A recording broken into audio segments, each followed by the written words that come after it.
ආයුබෝවන්. මගේ අද පාඩමින් මම ඔබට කියලා දෙන්නේ වර්ණ හෙවත් පාට පිළිබඳවයි. මූලික වර්ණ 3ක් තියෙනවා.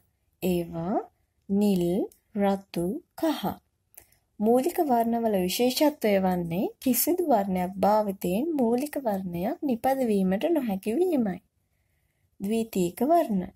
මෙම වර්ණ සෑදෙන්නේ මූලික වර්ණ දෙකක් එකට එකතු වීමෙන්. නිල් සහ කහ එකට එකතු වීමෙන් කොළ පාට සෑදෙනවා.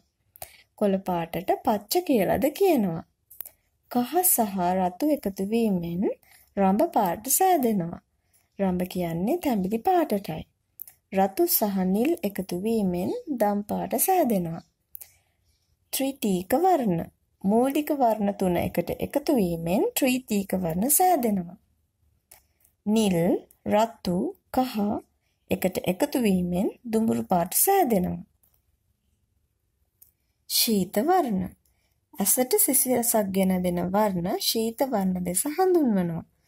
කළු, තද දුඹුරු, නිල්, කොළ ශීත වර්ණ ලෙස හඳුන්වන්නට පුළුවන්. උෂ්ණ වර්ණ.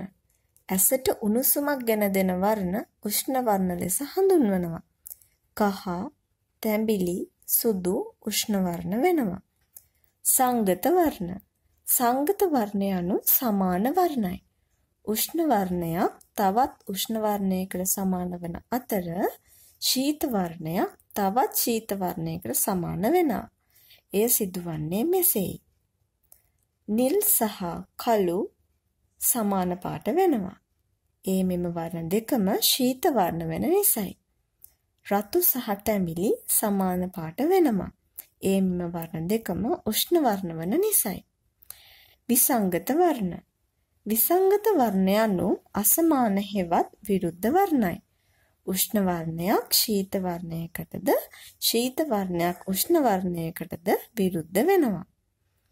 නිල් පාට සහ තැඹිලි පාට විරුද්ධ පාටවල් වෙනවා.